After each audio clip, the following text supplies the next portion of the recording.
He was a really, really nice man.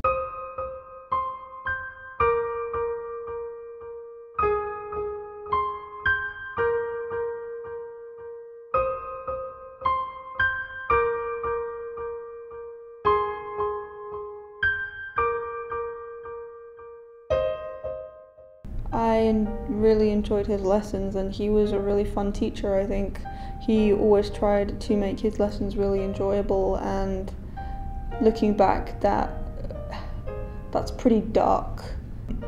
He was always a very strange teacher. Like, the first time I came into the classroom, I saw him, he just had this weird look about him.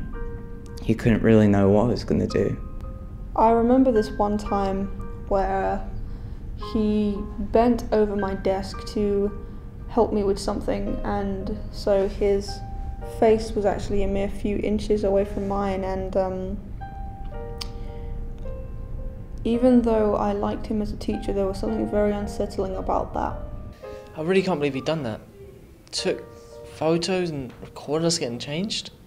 I found out when I got a phone call from the Kent police officers, and they asked me to come in. I was 9 years old when this incident happened. It's just, you wouldn't imagine a guy like that doing that, especially not on a day like this when all of that's monitored so well and so strictly. Like, how could someone get through those kind of barriers? And it's just very odd. And his profession was very odd as well, considering he used to be a children's entertainer and he used to work in the circus briefly.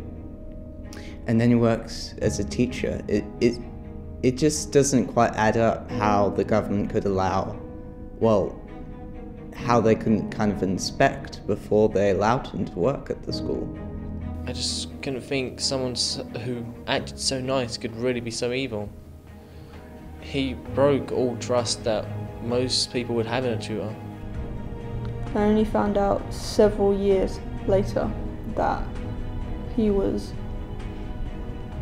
taking footage of the children as they were undressing, and I thought to myself, I know some of those kids. It made me feel like I can't trust anyone anymore. And the fact that I'm actually going to university next year, I feel maybe this whole incident could happen again, and I'm just having a little bit of trust issues at the moment. I can't trust any older men anymore, knowing that they could be like him.